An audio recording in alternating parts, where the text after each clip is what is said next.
verse 1 pa lang. Pansinin nyo yan yung format ng mga episodes, di ba? Sa umpisa pa lang, i-identify niya sino yung kausap niya at i-identify niya yung sarili niya. Ako, si Pablo, sumusulat sa inyo. So, in Romans 16:22, it indicates that Paul used a man named Tertius to transcribe his words. So, meron siyang secretary. Okay? So, hindi direkta sa kamay ni Paul nagsusulat. May nagsasalita-salita siya, tapos si Tertius ang kanyang VA. Ay, hindi ba? Ang kanyang assistant na nagsusulat. Okay? At talagang secretary ni Paul, particularly for the book of Romans. Okay, so as with most episodes, sabi dito, the author begins by stating his name, Paul, the servant of Jesus Christ. Yun, pinapakilala siya na siya ay isang apostol, na set apart for the gospel, and in writing Romans, he employed, the services of an amanuensis. Wow, ano yung amanuensis? Bagay sa vocabulary niya. Ano sabihin niyan? Scribe, yun na nga, yung secretary, yun din yung pinaganda niya lang, pinakomplikado niya lang yung term. So si Tertius yung amanuensis. Kapag mga PA dyan, anong trabaho niyo? Amanuensis. So yun siya ay coder or transcriber.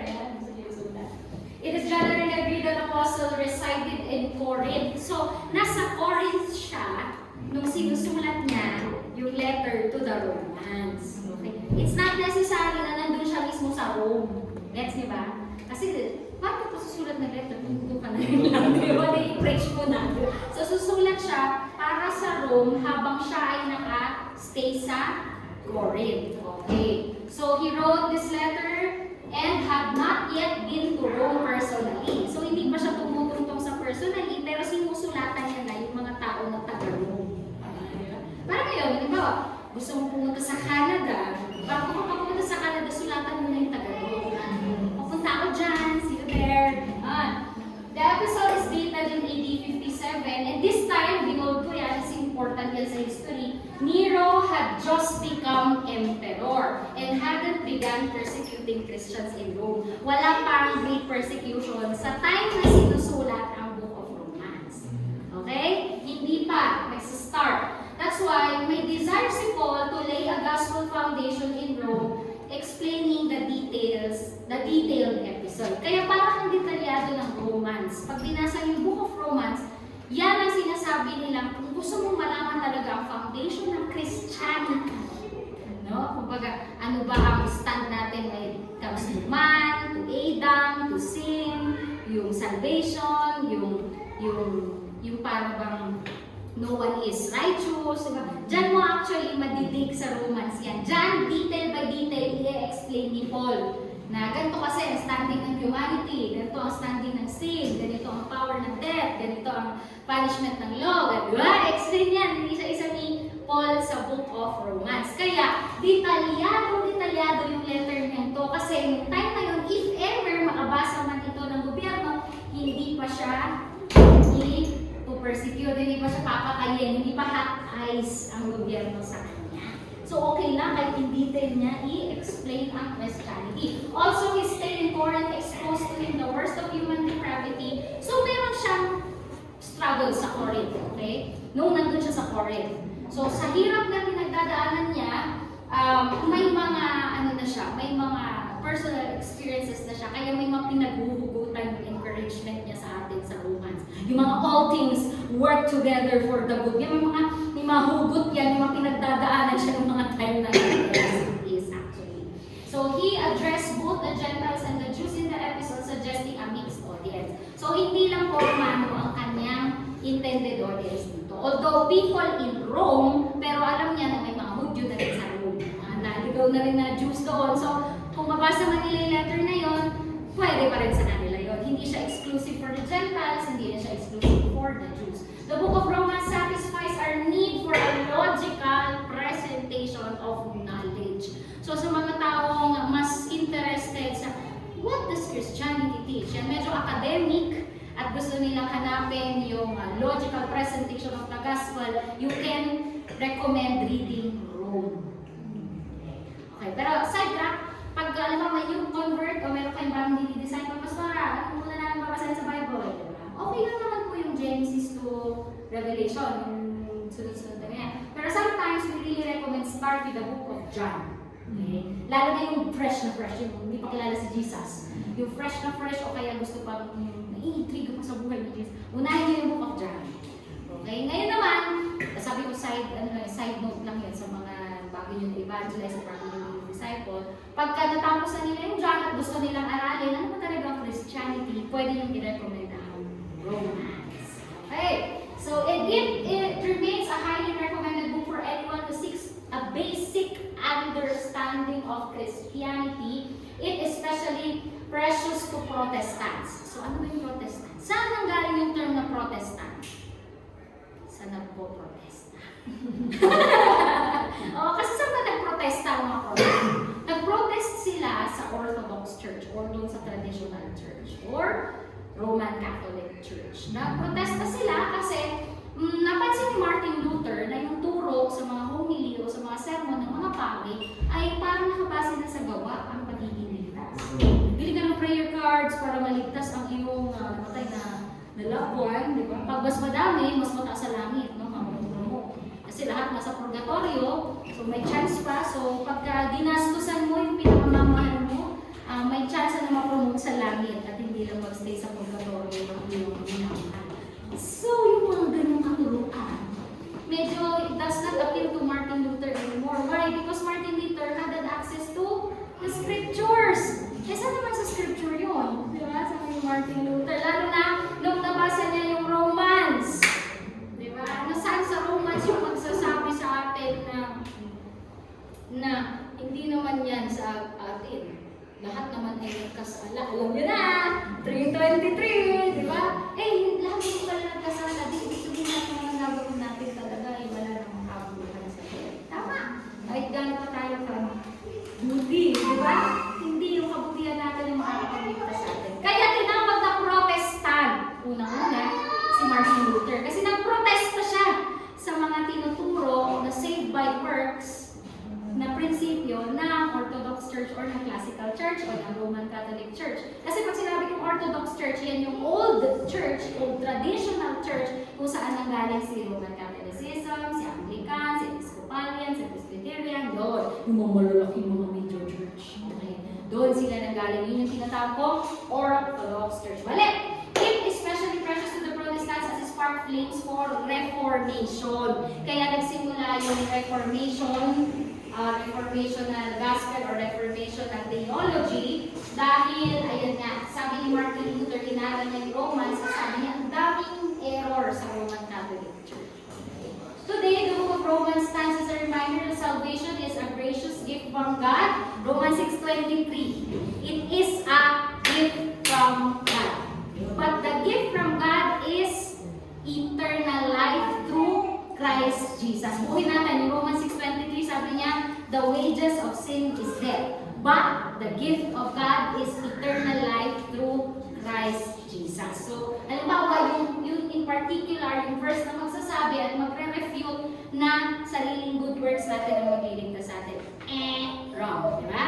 So, the date of writing, sabi nila, pwede natin lagyan ng range from AD 56 to AD 58. Ang mga majority 57, dun sila sa gitna. No? Pero pwede natin gawin range na AD 56 to AD 58 na isulat ang book na ito. Ngayon, isiningit ko to, wala talaga ito ni-research ko, inad ko to para sa inyo kasi gusto ko kayo i-inform na ganito yung order ng chronology ng pagkakasulat ng Pauline epistles. Hindi porket una siya sa Bible, unang sinulat si Romans. No. Okay? Actually, ang unang sinulat is Thessalonians.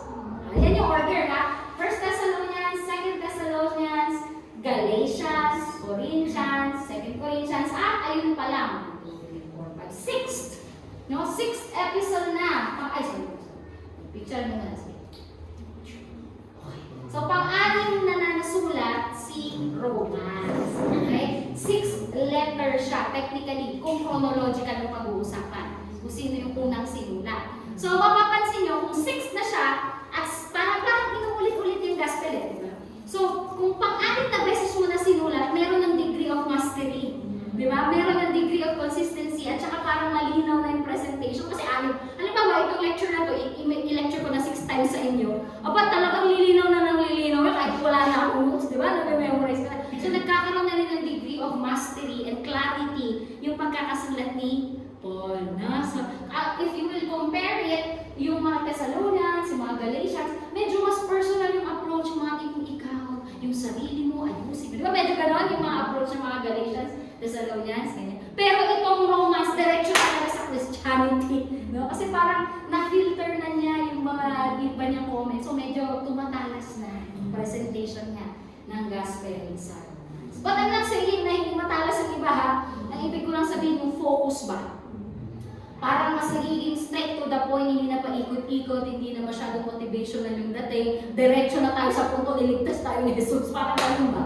Yung approach niya sa Romans. So susunod pa lang sa Romans, ayan, Philippians, Philemon, Colossians, Ephesians. Ito yung chronological order, ha? Okay, so number 6 si Romans, 7 si Philippians, 8 Philemon, 9 Colossians, 10 Ephesians, 11 Timothy, 12 Titus, tingnan mo, Timothy, tapos humingin si Titus kasi dalawa silang dinidisciple actually ni Paul. Pero mas sikat na si Timothy kasi. Parang sabihin mo na disciple din si Titus pero mas ipapasa na ang pastoral kay Timothy kasi.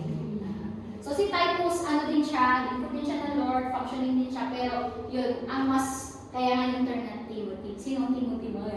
Parang pagpapasahan niya, si Timothy talaga. Nung nasulat niya yung first letter niya kay Timothy, sumulat siya kay Titus, kasi ay, may mahabang sulat pa ako kay Timothy. Kaya nagkaroon na, may mga hindi pa pala ako naibilin. Nagkaroon siya na second letter kay Timothy. And that ends, ayun na. So yung final letter niya, yun na talaga yung literal na huling habilin, at doon na siya in-execute after writing the book of 2 Timothy. Okay. The purpose of writing, bakit niya ba sinulat yung Romans? So, lahat naman ng episode ni Paul ay sulat niya sa mga churches. Okay, sumusulat siya sa mga church. Halimbawa, si Gray, may kaibigan siya sa Glorious Church, no? Susulat siya sa Glorious Church. Pupunta ako dyan, bisita ako. parang paunang sabi niya. O, ikaw, may kaibigan ka sa JIL, halimbawa, sa Bulacan. Okay, ito Pastor Jesse. Kung ngayon, chat na lang kasi ngayon eh. Pastor Jesse, punta ako dyan sa inyo.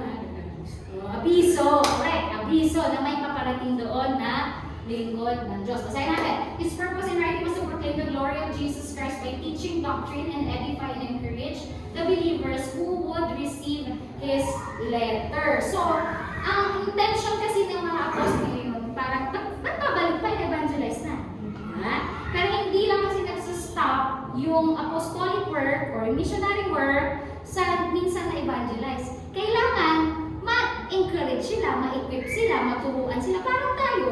Diba? Nag-theology class tayo, nag-stop doon. Correct? Nag-invite pa tayo ng iba para naman sa mission. Mag-invite ulit tayo ng iba, theology ko naman. Diba? So, maraming nako-contribute ang bawat apostle sa iba't ibang churches. Tsaka, look at this, noon hindi naman kasi religion ang Christianity, di ba? So, hindi mo talaga, ngayon, formalized religion siya. Pero noon hindi, it's a way of life. No? So, parang ganito yan, uy, pupunta dito example lang si Peter. Kasama yun ni Jesus. Literal ha? Di ba? Mapaghanda talagang dudumugin siya. Yan yung mismo right hand ni Jesus. O kaya man lang, sabihin natin hindi si Thomas, bibisita. Di ba? Ano pa kung damang butlas? Mga ganun ba? Kaya yung pagbisita ng mga apostles sa mga iba't ibang churches, very important yun to solidify the testimony. O sabi sa amin ni John, 3 days daw talaga, tapos bumangon talaga si Jesus. Totoo ba talaga yun, Thomas? Di ba? Magiging honest ako sa iyo na, tatago ako ng ika-third day. Hindi ko sure talaga kung 3 days o 2 days and 30 hours, may 24 hours, gano'n. Di ba? Hindi niya alam, halimbawa. So, napaka-important na mabalikan nila yung mga iba-ibang churches to solidify the testimony. Para, kasi isipin nyo, new believers yung mga yan. Di ba? Wala pa namang Christianity before. Di ba? Wala pa silang basis. Tapos nung time na nag-exist sila po, wala pang literal na Bible. May Old Testament, may script, may scrolls. Pero wala yung New Testament. Wala yung Gospel. Hello? Wala pang Gospel, so wala pa rin talagang formal account si Jesus. So they are just relying on the testimonies of the apostles to establish what they will believe in. Diba? Maniniwala pa ba kami sa Himala? Maniniwala pa ba kami sa Leon of France? Maniniwala pa kami sa... Diba?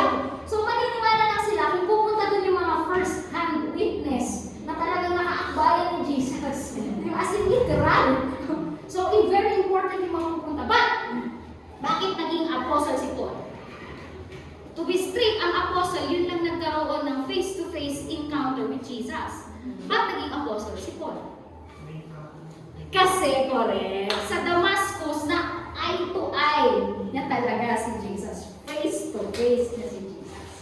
So, pero pastor, hindi katulad ni Peter yun, talagang siguro nagpasama pang mag-igib ng tubig si Jesus sa kanya, di ba? Mga ganun ka-practical. Oo, sabihin na natin hindi kasama si Paul yung time. Pero, nung nag-exist si Jesus sa Jerusalem, nandun din si Paul sa Jerusalem. If you will study history, habang nangyayari, nandun din siya sa Jerusalem Temple. Pero syempre, yung tanggap niya sa ginagawa ni Jesus negative. Isa siya sa mga Pharisees na nagsasabing blasphemy, di ba? Nagsasabing, ano yan, suway yan sa Sabat. Isa siya sa mga yun. Pero aware siya. So pag, uy, ano ba, may ginawa naman yung Jesus? Di ba? Kunwari kami sa lisalot ng tabi, ano naman, meron naman kanina. Yung nandun na 38 years na nakadapato sa sa Siloam, o gumapag-kapag, pinagaling ba naman? Di ba? Talaga. So merong update yan si Paul. Correct? Nakita niya? Updated din yan. Kaya lang, ng time na yun, nandun siya sa kabilang side ng kampo. Siya yung kaaway. Kaya sa tinanggap na apostle, kasi nagkaroon din siya ng face-to-face encounter with Jesus, kaya lang, resurrected Jesus na. And his testimonies are still reliable. Kasi nga, nag-co-exist din siya ng life ni Jesus. Mas bata siya kay Jesus. Okay? Mas bata siya kay Jesus.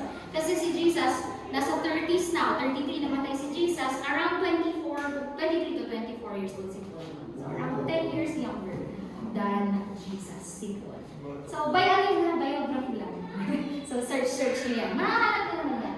Okay, balik. Of particular concern were to those whom this letter was written. Those in Rome who were loved by God and called to be saints. Kung kanino ba naka-address ang sulat na ito, ay para sa mga nasa Rome. So, hindi lang literally Roman.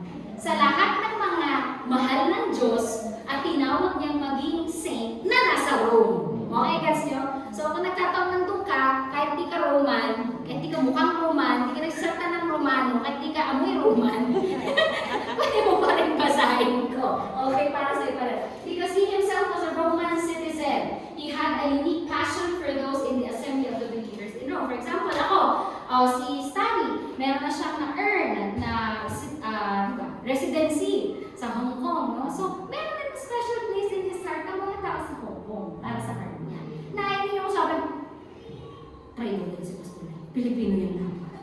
Hindi na gano'n nga tayo pa yan ang hindi na yung issue. So, may special place pa rin in the heart of Paul, yung pagiging Roman citizen. Okay? Jewish siya, sabi ko nga sa iyo, Pharisee ko siya. Pero, yung pagiging citizen niya ng Rome, meron pang special place in his heart. Lalo na, apostle to the Gentiles, at gusto niya, kung sila ang una, makurinig ng gospel. So, para ngayon, alam niyo naman yung dual citizenship. Mga pinanganak sa luwang tinubuan ng pero sa silanganan, di ba? Nandito tayo yung nationality ko. Pero ang citizenship mo napalitan. Pwede na naman, di ba? So, yan. Actually, strategic pa nga pag-aralan natin sa Acts, di ba? Naging kagamit-gamit yung pagiging Roman citizen niya kasi hindi siya kaagad na lelo. Pinoprotectionan pa siya ng Roman soldiers para hindi siya patay ng mga Jews ng time. Okay. Since he had not to this point visited the church in Rome, this letter also served as his introduction to them. So nagpapakilala pa lang siya. No? Parang yung kahapon, di ba? Tinake ni Pastor Jesse yung kanyang statement of faith. So nakita natin na Trinitarian ang items. Nakita natin na naniniwala sila sa Holy Spirit. Di ba? Nandun kayo kahapon sa training. So may statement of faith yung items. Ganito din yung Romans. Statement of faith ito ni Paul. Para pag pumunta siya, hindi po ibang doktrina ang dala ko. Itong pinaniniwalaan. Sa sila. So pag pinayagan siya ng kanilang mga leader, sige, mag-preach ka. Hindi kakabahan yung mga preacher, baka ang preach niya. Si Artemis. Mga Diyos-Diyos ang kanyang preach. So yan, okay. Key verses. Ayan, sabi ko nga. Ito, impasing na lang ha, kasi marami pa akong sasabihin ka sa musala. So Romans 1:16, not ashamed of the gospel. Yan, what can we conclude then? Sabi, there is no one righteous, not even one. There is no one who understands, no one who seeks God. Yan yung kanyang conclusion. Romans 3:21, now a righteousness from God apart from the law has been made known, which to the law and the prophets testify. Ayan na, ang bidang-bida. No? So parang hindi ata ito nawawala sa lahat ng gospel sharing natin. Yan, lahat ang nagkasala at And then, ito din, isang popular din to, God demonstrated His own love for us in this, that while we were still sinners, Christ died for us. Magandang yung verse din yan. Ito rin, itong kapatid ni 323, si 623, laging kakapit yan, may magpupa. Di ba? Wages of sin is death, the gift of God is eternal life. So, passing na lang. O, yan yung favorite natin, no? Di ba? All things work together for good. Ito rin, di ba? Nothing shall separate us from the love of God. Romans yan lahat. Wow. Okay, that if you confess with your mouth, ayun, you are saved. Tapos, ayun! Oh. Tapos yung verse 2 din yan, di ba? Be ye transformed by the renewing of your mind. Do not take revenge. O, maganda rin yung favorite niyo yan. Never natin yan. Vengeance is mine, sabi ni Lord. Maganda rin yan. Yan. Ayun, so yan yung mga popular. Sabihin na natin, laging minimemorize ng mga Christians all over the world. So as a brief summary, Paul was really excited about being able to minister at last in this church. Yes, makapunta na rin ako sa Rome. At kaya very excited siya. Talagang nag-present siya ng detailed explanation of Christianity. The letter to the Romans was written from Corinth prior to Paul's trip to deliver alms. Ayan! So magdadala kasi siya ng finances. So may dala siyang pera. Ay, social. Di ba? May dala siyang pera, may dala siyang tulong para doon sa poor sa Rome. Okay. He had intended to go to Rome and then on Spain, but his plans were interrupted when he was arrested in Jerusalem. He would eventually go to Rome as a prisoner. Phoebe was a member of the church of Centuria, near Corinth, most likely carried the letter to Rome. So baka ang nagdala lang ng letter na ito, na nakabot talaga sa Rome, ay si Phoebe. Phoebe. The book of Romans is primarily a work of doctrine. And it can be divided into 4 sections. Inati yun sa 4. Okay? First section is righteousness needed. Nasa 1 to 3 yan. Next is righteousness provided. Ayan. Si Jesus, siya na yung provide na sacrifice na para tayo maging matuwid. Yung number 3, righteousness vindicated. And righteousness practiced. Okay. So, ang ganda, no? Parang general lang. Pag ihatiin mo sa 4 yung sections ng Romans, 4 yan. Righteousness needed, righteousness provided, righteousness vindicated. O kasi yung righteousness na na-provide, na-corrupt, di ba? So, kailangan i-vindicate. Kailangan i-redeem. Kailangan bawiin.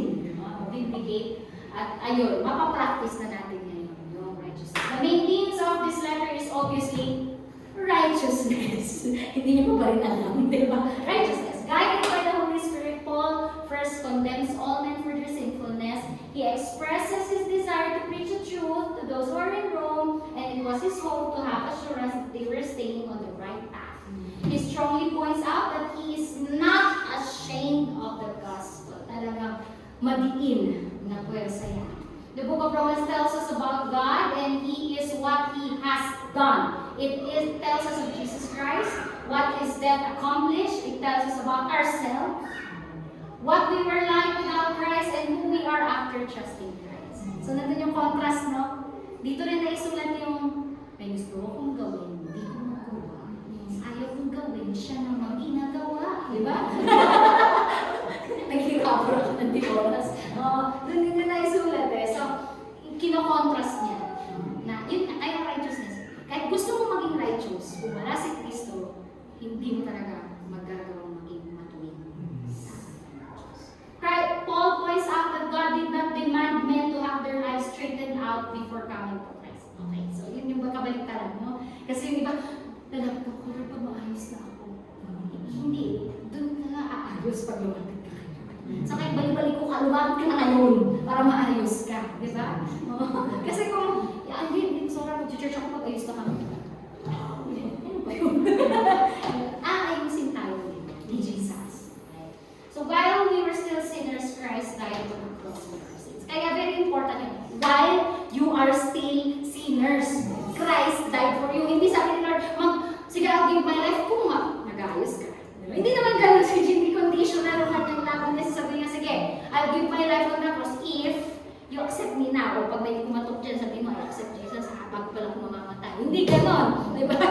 So, hindi conditional yung ginawa ni Kristo. So, connections. Paul uses the Old Testament people and events as illustrations of the glorious truth. Kasi possible na may magbabasa din Jew dito. Di ba? Remember, it's intended for both Jews and Gentiles. So, ayun, minention na si Abraham, minention na si David, at ayun, sabi niya, blessed are those whose transgressions are forgiven, whose sins are covered. Blessed is the man whose sin the Lord never count against him. Quoting David yan sa Psalms, di ba? So, ayan, Paul uses Adam. Ayan, si Adam. Meron yung great contrast doon, di ba? Na kung paano isang Adam ang nagpapasok ng kasalanan, merong bagong Adam na naglilinis, na magtatanggal ng kasalanan. Yun ay si Jesus Christ. Okay, so sinashortcut ko na, mention na doon si Sarah, si Isaac, yung contrast, di ba, na child of the promise at child of pinilit, di ba? Yung pinangako at pinilit, di ba? Magkaiba yun. Yung child of slave and child of the promise, kinontrast niya. So dati, we are slaves to sin. Diba? Ngayon, we are no longer slaves to sin. Tayo ay bad servant. Practical application, the book of Romans makes it clear that there is nothing we can do to save ourselves. Paulit-ulit. So I think ini-reiterate talaga ni Lord to sa mga Romans na hindi sa inyong mga ginagawa kayo maging magpas. Ayan na, mahaba. O yun, okay. So, ayan. So, dapat daw we should not be ashamed in proclaiming. Okay, pasok. Grabe, Romans 1 pala. Romans 1 introduces Paul's letter to the church in Rome. Siyempre, ayan, mag-highlight muna siya ng righteousness of God and humanity's rejection. Okay, so, mababasa niyo dito sa Romans 1, kung paano kinontrast ni Paul yung mga nagre-reject sa idea na may Diyos. Doon pa lang sa deity pa lang ng divine being, doon pa lang. So, syempre, in-express niya muna na may kapangyarihan itong news na dala ko sa inyo. Diba? Ay, hindi ako nahihiya, nagsulat ko. At sinabi niya na mayroong katuwiran kapag ikaw ay nasa Diyos. Ito na ang pakahaba nito. Humanity is without excuse because God's existence is evident in creation. Marami kasing mga atheist point of view noon na wala ng Diyos. Pero sabi ni Paul, paano ka ng Diyos? Saan ang galing yan? Yan yung point niya, di ba? That God is revealed in His creation. Di ba? Kung walang creator, saan ang galing yung creation? Parang ganun yung contention niya. Kaya parang ang sabi niya, kung ayaw niyong maniwala na may creator, ang tawag sa inyo, hangal. Fool. Fool. No? So, ayun pa rin. However, people rejected God. Right? Choosing to worship created things instead of the creator. Ang punto kasi ni Paul, huwag niyo sambahin yan, nilikha yan eh. Ibig sabihin, may mas malaking lumikha dyan. Sambahin niyo yung lumikha. Diba? Ako yung point? Kasi kung sinasamba niyo yung moon, sinasamba niyo yung tubig, diba? Kasi ganyan ang mga Roman eh, may mythology din sila. If you know, they have gods and goddesses as well. God of the war, God of love, Goddess of beauty, God of ugliness. Pero meron God of chaos, di ba? God of war, sinahati, something like that. May mga ganyan eh. Kaya, pasimple niya, nire-review yung ganyang paniniwala. Parang pinare-realize na, kunwari ikaw, worshiper ka ng Venus. Bakit mo wino-worship yung gumawa ng beauty? Eh may gumawa sa beauty. Diba? Bakit mo wino-worship yung goddess ng beauty? News lang nila yun eh. Naramdam lang nila siyang pinamaganda o siya nung galing lahat ng beauty. So nung galing lahat ng beauty? Di ba dapat yung creator? Kaya parang yun lang yung approach ni Paul. Kasi syempre mahirap kung i-attack niya kaagad na isa-isahin niya. This is not true, di ba?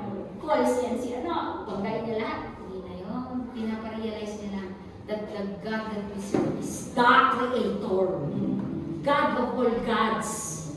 Amen. Consequences, ayan, sinabi niya rin. Very blunt din siya. Sinabi niya dito na may consequences. Sa result of rebellion, hinand over daw ng Diyos ang tao sa kanyang pagre-reject. Naintindihan niyo?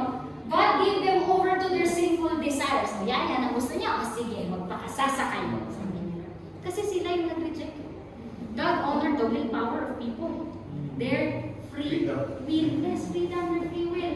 This section lists various sins and describes the consequences of turning away from God, which includes indulging in sexual immorality and other unrighteous actions. Kasi sa Rome, kung mapapanood nyo yung mga ibang mga Roman movies na yung old, very promiscuous. Yung mahilig sila sa sexual activity na talagang ganun. Sobrang silang God o prostitute. Yun, no? God Meron of silang prostitution. meron silang God o prostitute. So, Kaya, di ba? So, sabi niya doon, ang explanation ni Pablo doon, bakit inaalak ng Diyos? Kung mahal naman niya. Hindi. Inalaw ng Lord yan kasi ginusto nila yan. He handed them over to their free will. Sige, gusto niya. To their sexual, to their sinful desires. You can read that in Romans, okay? Challenge ko sa inyo, pag hindi ko naniniwala sinasabi ko. Kung sa Romans 1:24 to 32, talagang makikita nyo dyan na sa kagustuhan nila, yan. So, ano bang contextual details? Paulit-ulit na to, so skip ko na itong contextual details. So, ito daw po ang foundation for the entire letter. So, talaga naman, di ba? Ang maganda sa writing style ni Paul dito, deductive. So, nandun na yung kanyang conclusion, o nandun na yung general statement niya, tapos tsaka niya na lang sinuword. Yun ang maganda sa style of writing ni Paul. Kaya parang hindi tayo, ang gagawin niya straight to the point, pak! Tapos tsaka niya i-reinforce na i-reinforce. Kaya hindi naboboard yung readers niya kasi, kaya pala yung point. Di ba kasi walang point? Romans 2, okay? Romans 2 argues that God judges all people impartially based on their actions. So kanina, sabi niya, actually, in-over tayo ni Lord sa ating sinful desires kasi ginusto natin yun. Diba? Parang ini-explain niya na yung fallen nature of man. Diba? Na si Eve, ginusto niya mag-disobey. Hindi naman siya pinilit ng serpent o pinilit ni God. Diba? Wala namilit sa kanya. Sinabi lang niya, sige na, pero maging Diyos ka. Han nga apple dito, Okay, yun apple. Tapos, sabi niya, Paul convict moralists and religious individuals, specifically the Jews, who condemn others but commit the same sins. So ito yung shame on you. Shame on you, pa-review kayo dyan, kayo rin naman. Ganun po. Sorry. Buti na lang hindi ako si Paul, kung hindi pa yung sulat ko. Masyado naman si Pastor Joy. Joyce letter to the Quirino Hill people. Joke lang. Hindi ko lang kayo ginigising ko ngayon. Quirinians. Ayan. Tapos, ayun nga, gusto niya, ay parang ang suggestion niya, internal transformation. So, oo, ang point niya kasi, mag-call out tayo ng mga mali. Kaso yung mali natin, hindi natin pinapansin. Yun ang ayaw nito. Pwede naman mag-call out tayo ng mali, pero at the same time, nagpapatransform tayo. Diba? Parang may integrity. Diba? Parang gano'n. Judgment on hypocrisy. Ayan, yung main aspect. Ayaw mo talaga na, yun nga, hypocrite. Ayaw na rin ng favoritism. Yun yung impartial judgment. At, ayan, sabi dito, the law requires action. Simply knowing or possessing the law is not enough to be saved. One must follow it perfectly. Which one does. So, bakit important? Akala ko ba, Pastora, not by words. Kaya lang sa Romans 2, ipe-present niya muna yung magiging consequence na hindi pagsunod sa law. Kasi pag na-realize mo na dead end naman pala na spiral ang law, doon mo ma-realize na kailangan mo ng grace. Diba? Kasi kung law lang, kaya ko yan, thou shall not kill. Kaya ko yan, hindi mo makapatama. Thou shall not commit adultery. Okay lang yun. May sawa naman na ako. Parang ganun ba, yung mga tao, matigas, kailangan ng grace ni Jesus. Kaya ko namang sundin yung law. Pero sabi nga, kung if you will analyze further, the same spirit or the same attitude that Paul was teaching the Christians is parang yung sinabi ni Jesus na, ang adultery pwede mong gawin sa isip. Diba? So while you can fulfill the law, although you can literally fulfill it, no one can do it perfectly. Guilty pa rin tayo. Nasa pumasok pa lang tayo, wala pa dito yung all have sinned. Diba? Binibuild up niya pa lang yung kanyang arguments para mapaniwala niya na talaga walang nagkasala. And no matter how good of a person you are not righteous enough in the sight of God. So yun, a goal of kindness. God's patience and kindness are intended to lead people to repentance and not to excuse their sin. Diba? Eh bakit kung mabuti ang Diyos, di sana lahat ng mga mamatay tao bigla na lang nawala ng oxygen right now? But there's no more bad in the world, diba? Pero bakit hinahayaan pa rin ni Lord na makahinga pa rin sila ng oxygen? Ba't umuulan pa? Ba't nakakakain pa? Diba? Sabi, bakit uulan sa lahat, sa mabuti at sa masama? Bakit hindi pwedeng yung mga masasama, matuyuan na lang sila bigla dyan? Kasi may kindness pa si Lord. May patience pa siya. Hinihintay niyang magsisi. Wow. His kindness leads us to repentance. Kaya po, pag ang Diyos kind sa atin, huwag nating aabusuhin. Di ba may mga iba na yung turn na namimihasa? Ang kind na nga ng Diyos sa kanya, pero namihasa na. Para bang tinake lightly yung kindness ng Diyos sa buhay. Romans 3. 23 pa lang, alam nyo na, di ba? It declares that all humanity is guilty of sin. So, na-build up na niya yung argument niya. Sa 2, pagdating sa Romans 3, eto na, binitawan na niya, wala naman talaga.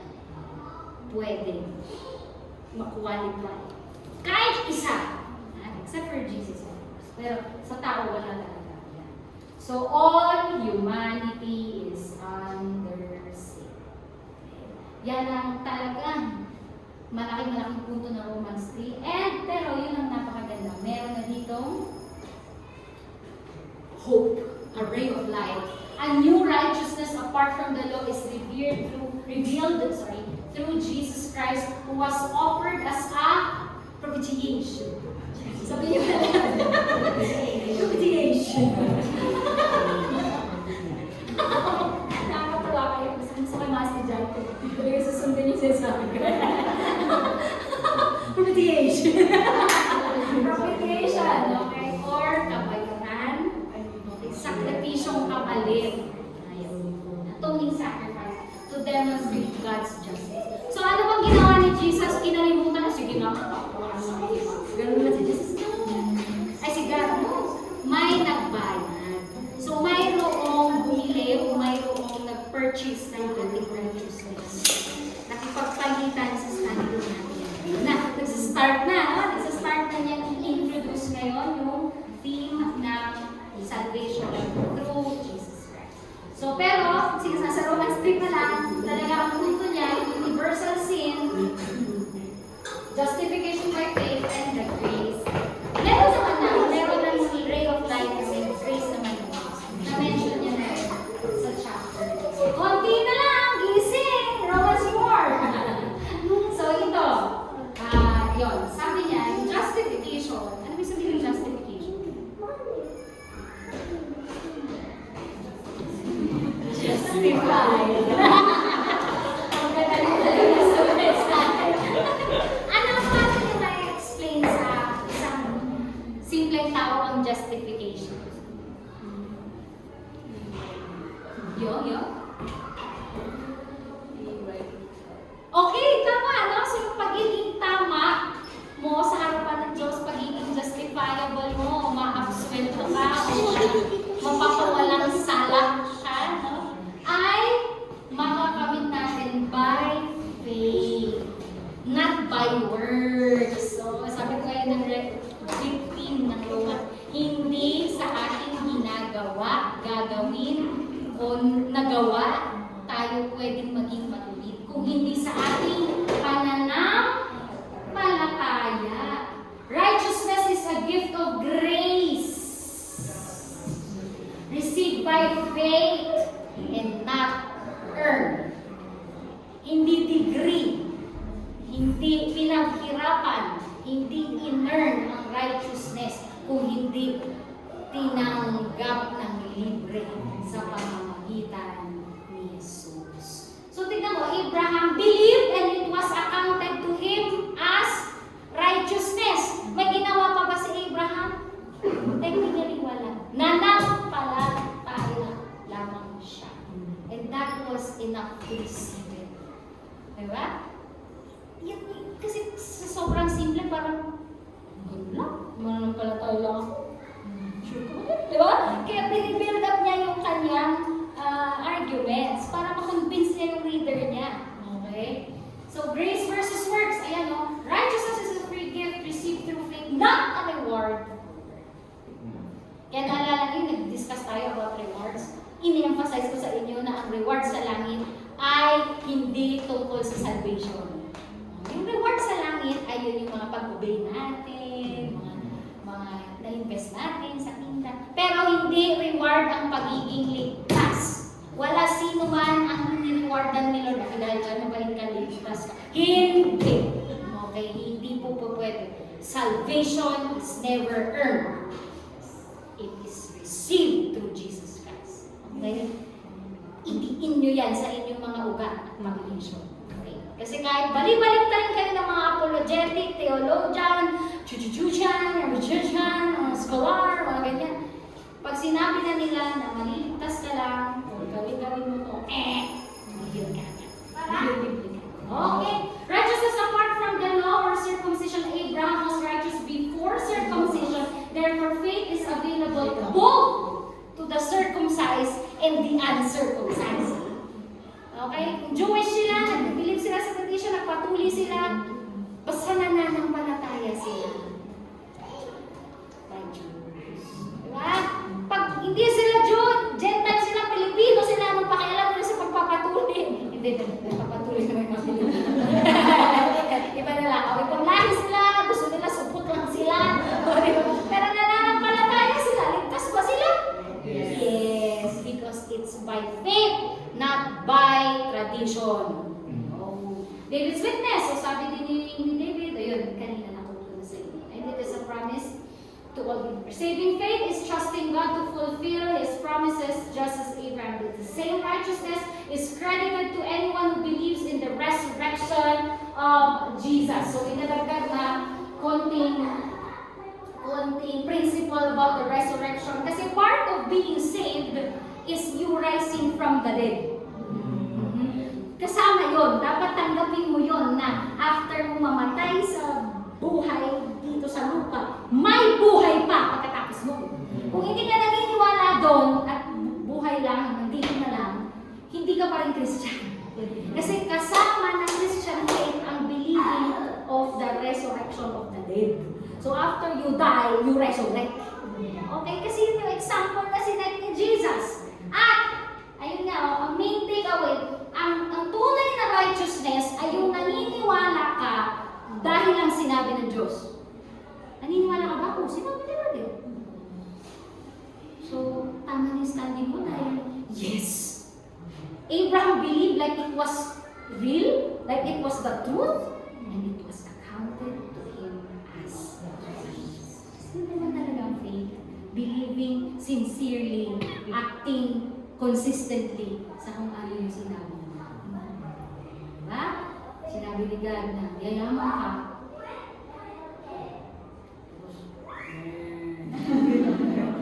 Wala ni faith yun. Romans 5, outlines. Bakit ako? The benefits of justification. Yan, gusto na natin yan. Dito na sa benefits, na emphasizing peace with God. Okay, hindi mainly self-centered yung number one benefit ng pagiging saved. Ay, secure. Hindi lang yun. Ang number one benefit, peace na kayo ng Diyos. Wala ka na atraso sa Kanya, wala na siyang hinapit sa Kanya. Wow. Bati na kayo ni God. Yun ang number one na benefit ng pagtanggap mo kay Jesus. Kaya nga yung illustration ng salvation, di ba yung Jesus Bridge? Di ba? Yung boat una, space, tapos may malaking void na space na hindi matatawid ng tao, yung seal. Pero ang ginawa ni Jesus, siya yung nag-step in, cross, yun, para makapunta ka kay Jesus. Kay God, di ba?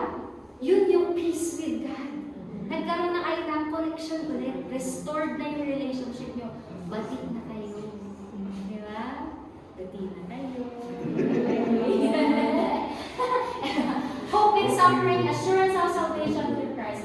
It contrasts the legacy of sin ni Adam and death, which Christ's gift of grace and righteousness, with contrast pala, nagbaliktad niya, showing that justification brings life and reconciles humanity with God. So nag-reconcile na. Wala na. Peace and hope. Sorry, yeah. Rejoicing and suffering, trials are not vain. Hindi useless ang trials. As they will produce endurance, character, hope that does not disappoint, because God's love is poured out through the Holy Spirit. Woo! Pasok ako. Kunti na ng Lord, 5 minutes. Justification by grace. Adam versus Christ. Ayan. And grace abounds. Wow. Ating theme. Abound. Where sin increased, grace abounded much more. Don't miss hope this verse. Don't miss this verse. Maraming grace. Damihan na natin yung sin natin. Hindi pwede na lang. Hindi abuso. Pero ang ibig sabihin na Diyos, dun sa mas nangangailangan ng grace, there is still grace. Paano siya? Mortal ex-convict, nakapatay ng libo-libong tao, rapist, di ba? Karumal-dumal ang ginawa, walang, sabi nga nila, walang konsensya, walang puso, wala na lahat. Is there still grace available for that person? Yes. Because there is sin abounding so much. There is grace abounding so much. Ang ganda eh. Kaya nga yung nabanggit ni Jesus, kung siya ay bubuhay pa, sabi niya, for to whom much has been forgiven, siya din much magpo-forgive. Much din siyang mag-love.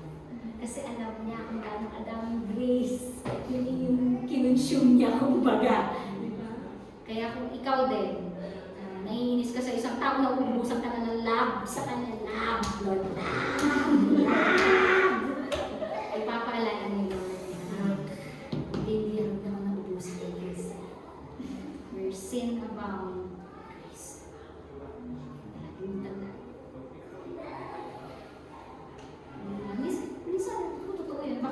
Bakit yung mga may nilibis ng mga preacher, pastor, evangelist, pag pinakinggan mo yung kanilang testimony, talaga, tapos yung, just like pinag-usapan namin Pastor Jesse, kasi si Bishop Oscar Joaquin, kilala niya. Bishop Oscar dyan sa Islam. Bahal ng ministry niya. Something dyan sa palengke mismo sa palengke, mismo sa market. Grabe si Pastor Oka, Bishop Oka. Ano siya talaga? Yakuza. Yung gangster ng Japan. Talagang karumal-dumal yung mga pinagdadagawa. As in. As narinig yung testimony niya, I cannot testify it back to you in details kasi hindi ko testimony yun. Pero nung narinig ko, grabe! Grabe ate kasi talagang ganon yung, tapos kung paano siya sinave ng Lord, yung talagang mamamatay na siya ganon, tapos bigyan na siya ng second chance ng Panginoon. Kaya ngayon, bishop siya. Tapos ang dami ng membro. Tapos kung saan siya pinadadala ng Lord, may missionary siya. May used by God. Diba? Kasi we're sin abound. Grace abound. Kaya mas lalo yan na i-share na, alam mo, ito sa pagkakamali ko to, naka-access ako ng grace. Grace pa rin. Kahit inumirit yung mga kasalanan niya, siyempre karumal-dumal, ayaw natin man, doon tayo nakakamiss na hindi makukulang. Yun yung tamang context na gamitin niyo na His grace is enough, is sufficient. Kaya minsan, miss ka na, kasi mo naman, grace pa ba? Mag-intercede tayo. Minsan, nag-iinis tayo sa tao, ang hirap magpakita ng kindness. Pero yun ang ginawa ni Lord. His kindness leads us to repentance. Akala niyo ba hindi iritang-irita si Lord noon ng mga kasalanan tayo?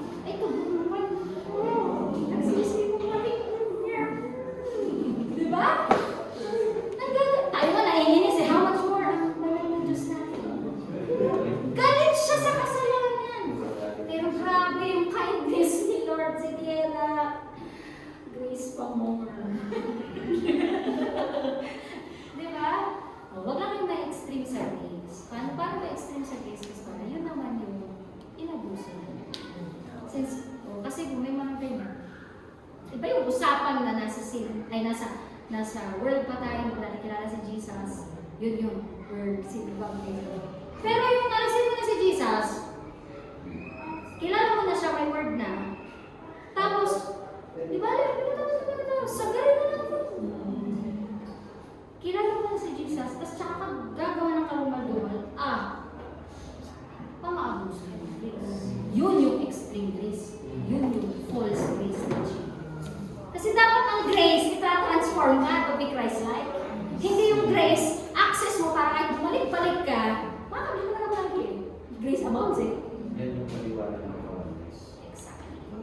Ang paliwanag kasi ng mga Kawanis, pagka tinanggap mo na si Jesus as your personal savior ninyo, ang katawang lupa mo ay katawang lupa na lang yan. Ang paparusahan ng Diyos ay ang kaluluwa mo. Kahit ano ang gawin mo, ang lupa mo, ang katawang lupa mo ay babalik sa lupa. Yun ang paliwanag nila. Kaya kahit magsugal ka, magbabahay ka, etc. Katawang lupa mo yan, sabi nila. Babalik yan sa lupa. Pero ang kaluluwa mo kasi. Yun ang maayon ng katawang Kawanis. False You are teaching. saved, God. False yan, false teaching. Kaya, pag nag-aaral tayo ng Bible, doon yung nati-distinguish ko ano yung false teaching. Kasi yun yung truth. Scripture. Yung demonic teaching, sa pumapasok sa mga churches doon, sa Bataan, Olongapo, doon sa ganyung area na yun. May isang church na Christian, they claim to be born again Christian, pero yung pastor nila, open lang sa sin. At nag-iinuman sa loob ng simbahan, sabi ng mga youth leaders niya, Pastor, ganda ng anak mo ah. Ganun ba sila, sabi niya, gusto